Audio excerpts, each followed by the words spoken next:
Some parents don't raise children, they raise retirement plans. And if you grew up in a family where your success was treated like a group project, you already know what I mean because your life is never fully yours. Your education, it had a specific mission. Your paycheck had a specific destination, and your choices in life, they had to get approved. So today I'm sharing the story of how I I broke that mindset, not politely, not gradually, decisively. I just made a decision and I was done. And I'm also going to tell you what it cost me. It cost me emotionally, what it cost me financially, what it cost me spiritually, and what it cost me also in relationship because this is not a motivational content. This is the real immigrant daughter experience, the love, the pressure, the guilt, the control, all of it in the same room. First, let me set the stage. I came to the United States when I was 20 years old. And before that, I I lived in Haiti. I grew up in Haiti. And when I graduated from a 2-year business school, I had a government job. And from the outside, having that job, it looks stable, it looks safe. But inside, I was literally suffocating, not only because of the country, but I'm saying my life felt like it was pre written for me because culturally, my father had a plan for me. And as long as I lived under his roof, it was simple. His house, his rules, his vision for me, even if I worked and even if I earned my own money, in his mind, that money wasn't mine. That money was community, not community. That money was family money. Actually, let me say it the way that it truly felt. It was like it I worked and then I was supposed to receive an allowance from my own paycheck. That's the atmosphere I grew up in. And my father wasn't struggling. He wasn't poor. He was a businessman who was doing well. So, what I'm describing is not poverty, it's control. Now, here's the moment that made everything real for me. I got my first real job in Haiti, and I was very proud of that job. I had done well in school. I was near the top. Actually, yes, I was the top of my class. I had a referral from a very good friend, and the pay was very good. And I remember that pride, that feeling that I finally am stepping into my life. And I got the job. I got the job, and I told my mom about it, and I told her how much I was making. And of course, she told my dad. And I didn't like when she did that because if I told her something, she told my father. So my father found out how much I was making. Then here comes the family meeting. You know, the kind where nobody says congratulations, nobody says, "Oh, Webley, we're proud of you." It was a meeting about what they are about to do with your life. My mom called me into her bedroom, and my dad was there. It's never good news when my dad is just sitting there. My father looks at me and then he says, basically, "Webley, you're working now, you're making money now. That's a lot of money. You need to contribute to this house." Okay, so he said it in Creole, not in English. And then he said the part that still shocks me. "When you get paid, bring me your paycheck. I will tell you how to spend your money."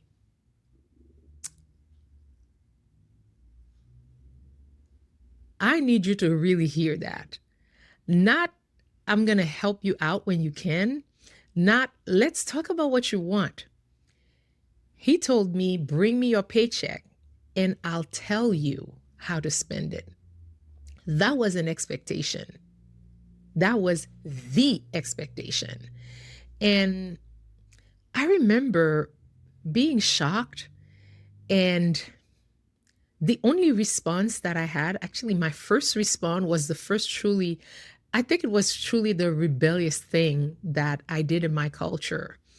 I looked at my parents and then I said, why? Why would I give you my paycheck? I worked for that money. I earned that money. And we're not poor. And I look at my dad and I say, you own this house. We're not paying rent. So why am I being told to fund a household that is already funded while also being treated like a child who cannot manage her own life? So that why, it wasn't only about money. That why was me saying, I am a human being and I am not an extension of your ego. And I could feel in the room that the air was changing, because in some households, children are allowed to ask why, you know, but children are actually, no, in some household they are, but in some household they are allowed to obey. They are allowed to be grateful. They are allowed to stay quiet. That's it. That's it. That moment taught me something early. It taught me that in families like mine, love can come with a contract. And the contract reads like, we love you as long as you do what we approve.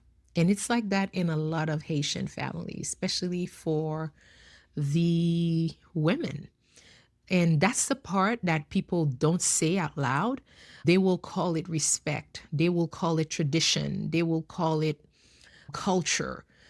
But the outcome is the same. You're not living, you're performing. And if you don't perform the right way, they cut support. You don't get support. And that dynamic, it followed me for years, because the paycheck thing, it wasn't the only issue.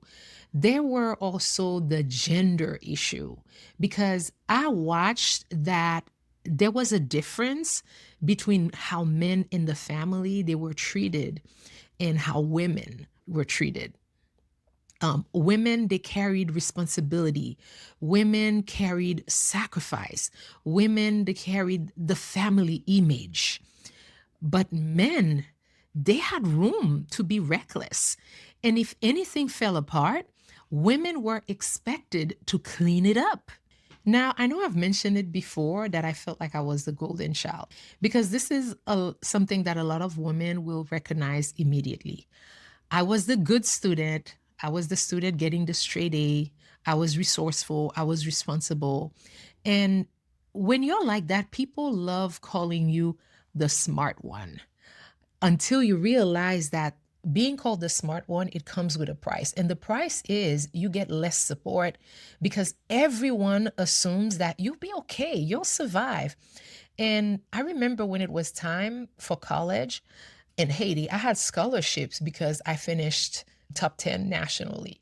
And I remember my mom saying something like, oh, Webley's fine. Webley, you don't need help. If you take any exam, you'll pass. But your brother, he needs our help. That might sound like a compliment, your parents saying that you're smart, you'll be all right. But in that context, you realize that it means that you don't get softness, you don't get support, you don't get, how are you holding up? What you get is, you'll figure it out.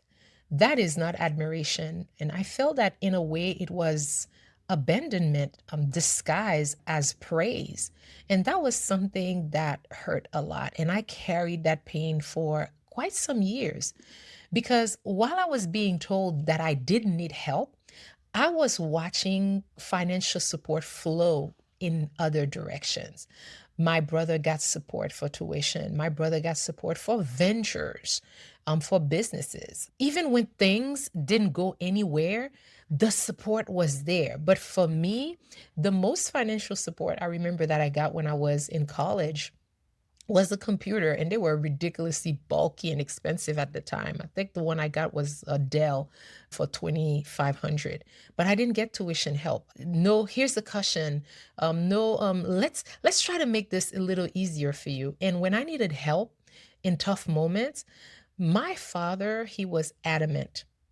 No, because that no, it was because I made a decision when I decided to stay here. That decision, he didn't approve of it. So his message became, if you choose yourself, that's how it became for me. If you choose yourself, you're on your own. So when I came to America, and my mindset at first was that I was still, in a way, chasing that approval because I wasn't building my life for joy. I was building my life for a future moment and a future scene that I had in my head. And I really wanted to succeed so I could do something dramatic, something like, oh, look, guys, I made it. Look, I can buy the big house. Look, I can move my mom in. Oh, look, I can take care of everybody. That was really the dream for me. But that dream, it wasn't freedom. That dream was more pressure than anything else. That dream, it was me trying to earn the love and the validation that I did not get. And the problem with that kind of motivation is that no matter what you achieve, it never feels like enough because you are not trying to win. You're trying to heal that inner child. And this is where the story gets generational because my grandmother had a really big family. I think she had 12 children. So my mom was the one who made it. I think she's close to the oldest one. And I watched my mother do something that broke my heart over time. She did everything for family. When I say everything, everything. She supported people, she paid for things, she helped them get on their feet. But then what I noticed was that some people, they never left the nest. And I'm not talking about children, I'm talking about adults. Adults who became comfortable being carried, adults who became comfortable being given a fish all the time instead of being taught how to fish. Then these adults, they get married. Then they had kids. Then their kids had kids. Now my mother is suddenly supported 3 generations. And I watch her do that while doing everything for other people, but very little for herself.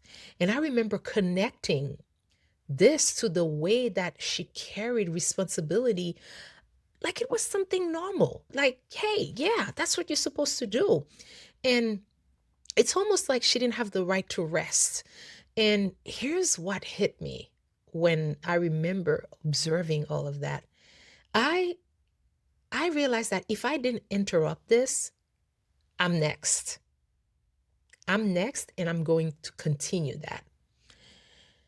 So, this is something that I took to therapy with me because I had to, because I needed to stop living on guilt and adrenaline.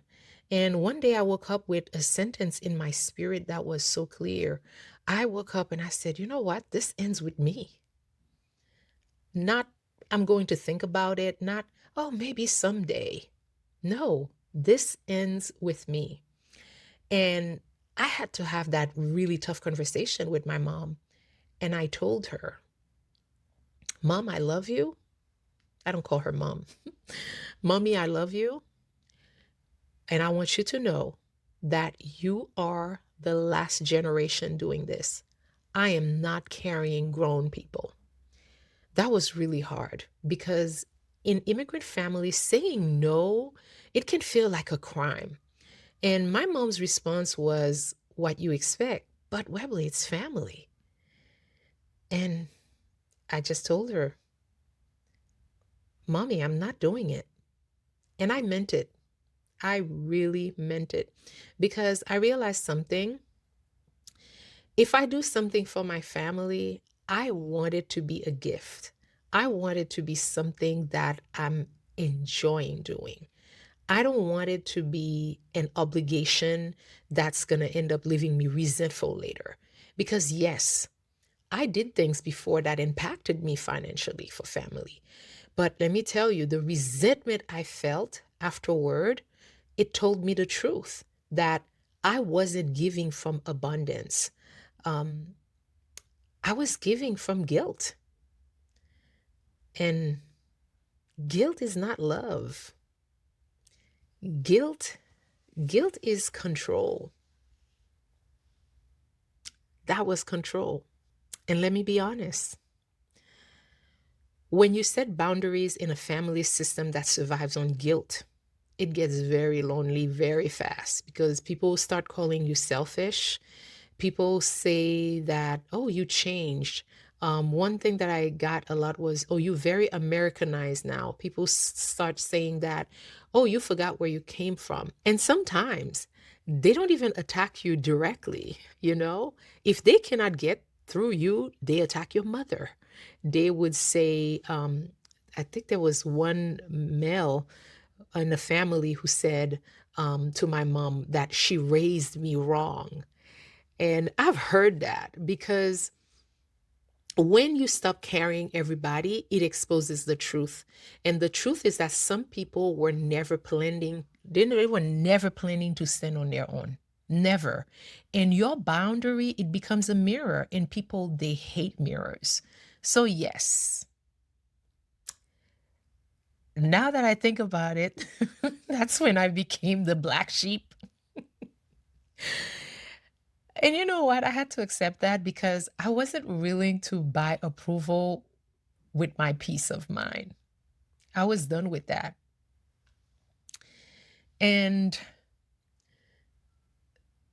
this part matters because I feel that in the Haitian culture, many women they stayed trapped trying to get their parents to understand or trying to get validation, trying to get an apology, trying to get softness.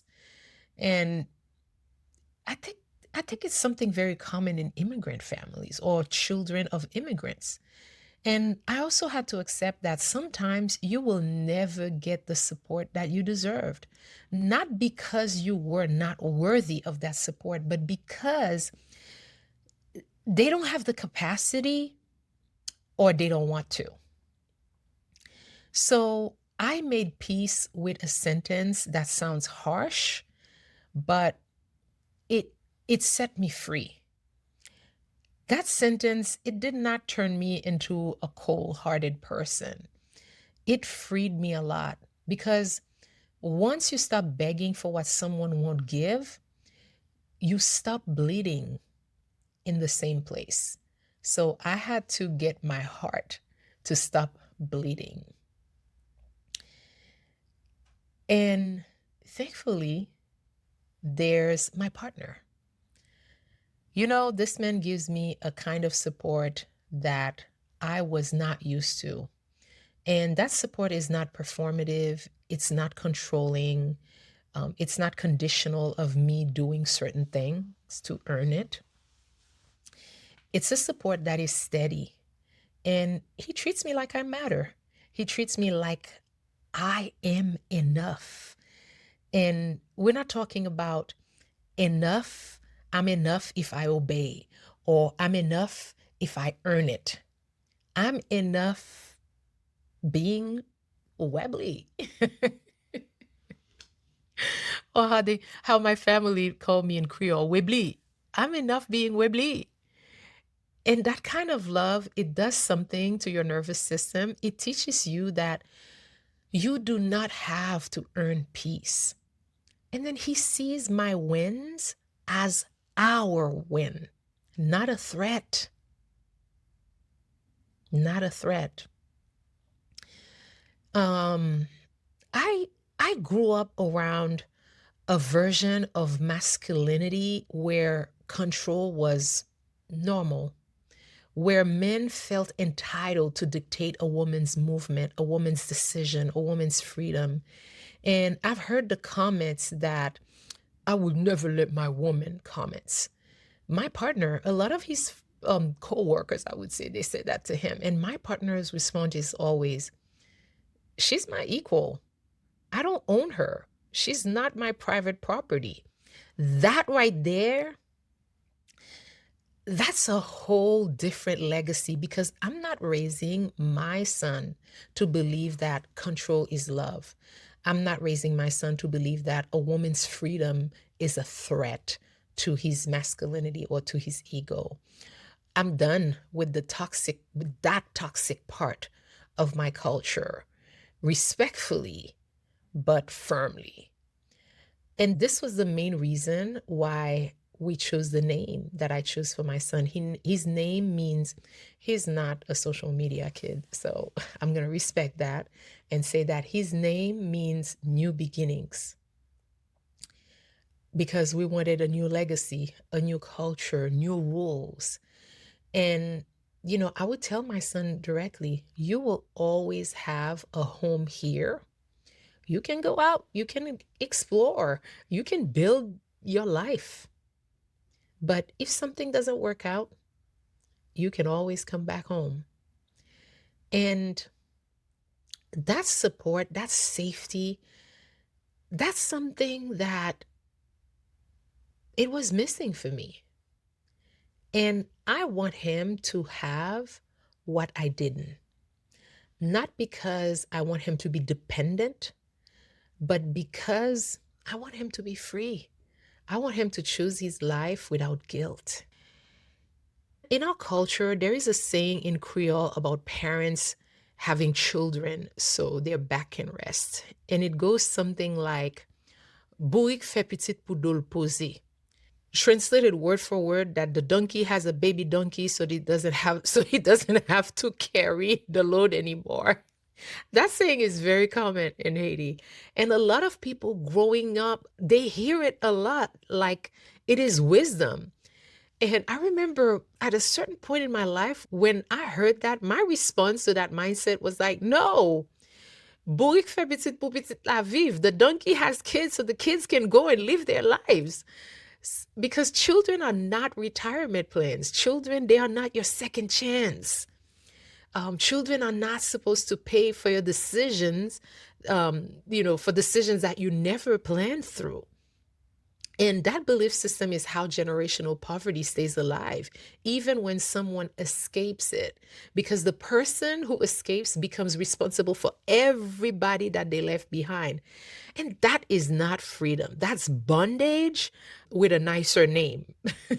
That's bondage, but they want to call it freedom. And if you're watching this and you're in the thick of family pressure right now, you're deep in it, here are 3 truths that changed my life. Number 1, your paycheck is not community paycheck or community property. Helping family is a choice. It's not a tax that you gotta pay. Number 2, being the strong one doesn't mean you don't need support. It means that people got comfortable ignoring your needs or not even considering that you may have needs. Number 3, if your family only respects you when you sacrifice, that's not respect. That's control. And here's the line that I remember holding on to. Missing your family doesn't mean that you belong in the old system. You can love them and still refuse that burden.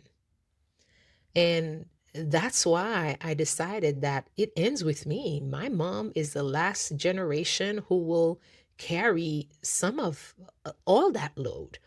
And it ends with me, not later, not after you prove yourself, not after you buy something big for them. No, now. Because if you're building a different life, you're not betraying your culture. You're not Americanizing yourself. I think you're evolving. Okay? You're evolving, and you're evolving your culture. And I want to ask you one question so that I can wrap this up. What is one family expectation that you are absolutely done carrying? When I say done, done, or especially if you're an immigrant, like, or the child of immigrant, like something that you see your parents do. Because I know, like, um, to this date, I know a lot of Haitian women who are working two, three jobs, 12, you know, I might as well say 12-hour days, you know, 12-hour shifts. And they are not providing something for the children that they gave birth to here, their own children. And then they sending that money to Haiti. It's a complicated conversation. It's a conversation for another time. But here I'm saying that you choosing yourself doesn't mean that you no longer love your family. And refusing to continue some toxic um, legacy or cultural thing, it doesn't mean that you forgot about your culture, or it doesn't mean that you no longer, I don't know, Haitian. It means that it's time for a change. And with that, my name is Webley. I am on this consistency journey to post on YouTube every day for 100 days. Today's day 40, y'all. So legit 40% there. If that's your first time watching me, subscribe and comment with your um, with your with your response. I'm curious to see how many of you relate to this story. And I will see you tomorrow for day 41.